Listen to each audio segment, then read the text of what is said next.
Alright, I wanted to start off showing you what we're going to build. We're going to build a 3-tier stand for 320 longs, and the whole idea is you can modify this for 75 gallons, such as that stand. You can modify it for double 40s. There's a lot of different things that you can do with it, but I just wanted to show you that's what we're going to be working with today. Using 4 8-foot 2x4s, I took those 4 and I cut them into 4 legs, which are 57 3/4 inches long. I have 6 tank supports, 3 for the front, 3 for the back for the 3 tanks. So 2 apiece, 2 for each tank. They are 35 inches long, and I have 6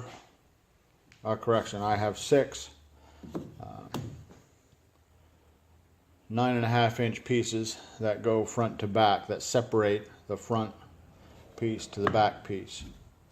These long pieces, the legs, actually will end up being notched here, here, and then at the very top for the front supports to get put in. And we will talk about that in just a moment. Now I have taken the 4 longer leg pieces, the ones that were 57 3/4 inches, and I measured. This is just what I wanted. I want 5 1/4 inches below here, below the bottom piece. I need to cut this out at a depth of a 2x4. The support will go across there. I came up and I need to cut out another one here, and then the top rail will go across here. Now the way it works is this 2x4 will set in here on one leg, and another leg will be, of course, at the other end. These cuts need to be exactly the size of a 2x4. You don't want any extra room. You want them to sort of fit in snugly. If you have a rubber mallet, you want them to be tight and sort of tap them in. You don't want to be, a 1/4 inch too large. You want them all to be fairly snug. If you cut it short and you can't get it in, that's fine, because you can always take another swipe and take another sliver off. I clamp all 4 of them together, and I get them perfectly level at the bottom. I cut them all to the same length, so at the top they're all level as well. So they are all identical in length. You want to make sure that they are identical in length, because these are the legs. If one is a little bit longer, your whole thing is going to be out of whack, and your tank's not going to sit right. So if you get all 4 of them straight, you set it up and put it on the floor, it should be level. If it's not, it's because your floor is off, not because of your build. Don't compound your floor problem by having a wobbly tank stand as well on top of it. To set the depth for these cuts, a 2x4 is not actually 2 inches, nor is it 4 inches. It is actually 1.5 inches by 3.5. So you can't go half the distance here. You have to go 1.5 inches deep. Easiest way to set that is with your circular saw, and to set it with the tooth down and get your depth correct so that it's flush there, and then you know that you're only going to go the depth of a 2x4 into here. do not set your depth this way. And as you can see, you will be cutting way deeper than you need to. Flip the circular saw upside down and set your depth that way at 1.5 inches. A lot of circular saws also have a gauge on the inside here, which you can set at 1.5 inches. I like to just put depending on the blade you use, everything else, and the tooth size, I'd like to put the piece of the wood that I'm going to cut and put it on there. And then just start making your cuts. Now to make your cuts, I like to do 2 cuts, one on either side, and then clear out the middle.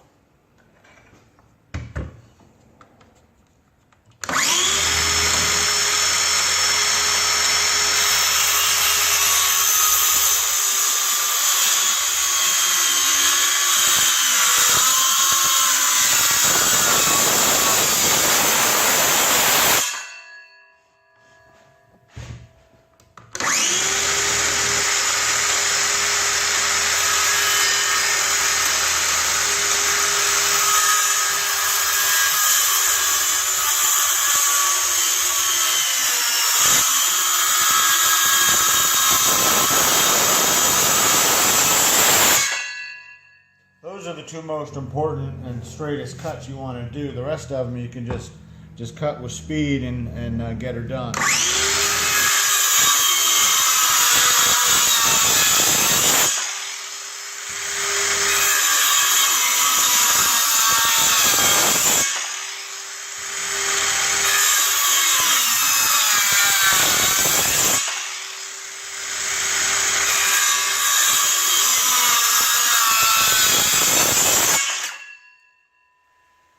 I've gotten a couple of the cuts done here. I got the first cut done. I got the center cut done. Now I need to cut the top piece. I don't want to stand on the same side of the wood as I was for the top cut, cutting this way, because when I get to the end I won't have anything to set the saw on. So I need to switch sides, and you want to start on the outside and work your way in. So I'll take this first slice just so I don't mess it up, get a nice clean cut there, and then I'll work here and chop my way in so that the flat of the blade always has something to ride on and I don't gouge and go too deep in the wood.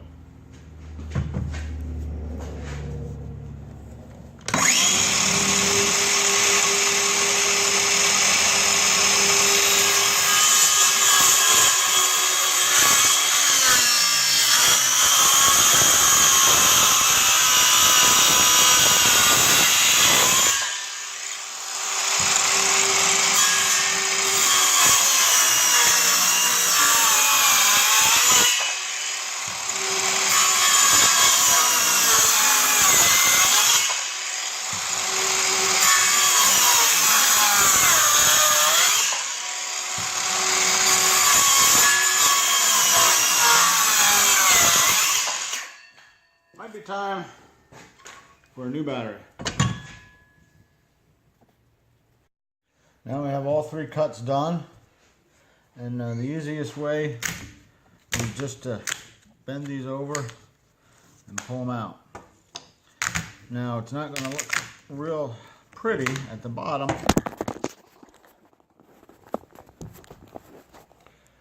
A little camera problem there. It may not look real pretty at the bottom once you get these chunks out. A screwdriver and a hammer. You can take these extra pieces here and clean them up, chip them out. Once you get them out, you got to take these out, and they actually chisel out rather easily. You can buy a chisel, you can use a sturdy screwdriver and a hammer and just knock those down. And continue to take all these pieces out. And this is just scrap.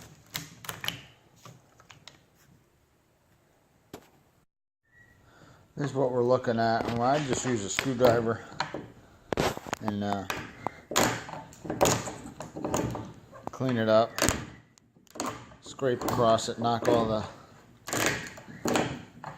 pieces off.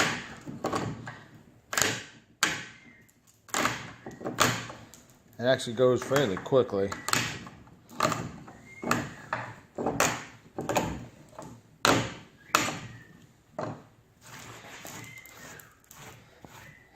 As you can see, you get it down pretty quick. This is what it looks like. I get it cleaned off. I hit it with an air hose or a brush to get stuff out, and then I just take a simple hammer, flatten it out.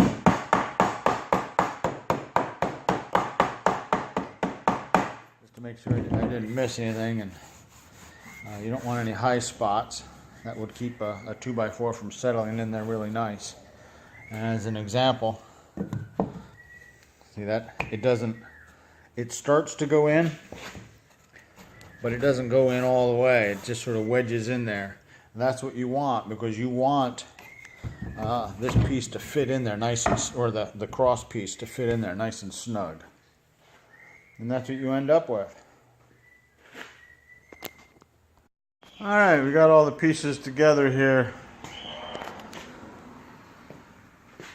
These long ones are the 57-inch pieces that we did a dado cut, and we inserted these. These are the 9.5-inch pieces that we use to separate the front and the back.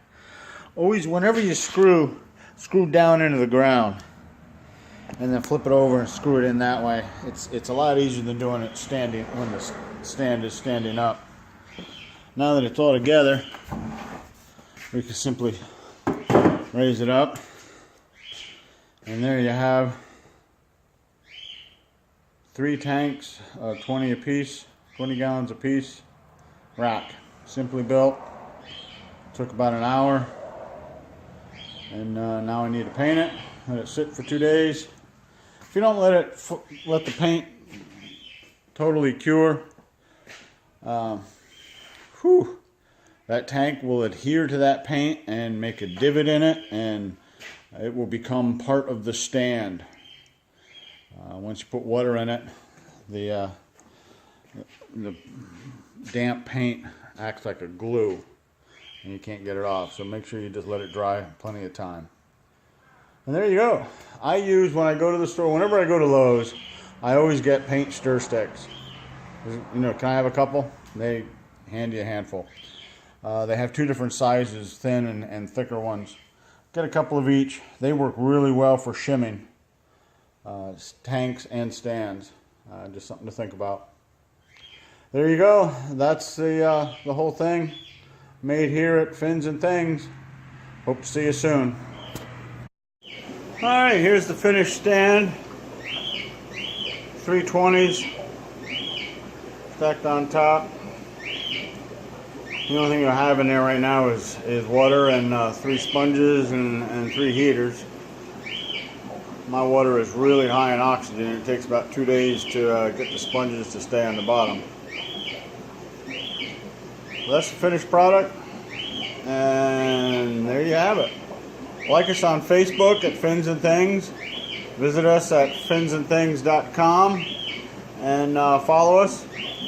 Comment if you have any questions or if you just want to say hi. And hopefully we'll see you in the shop someday. See you there.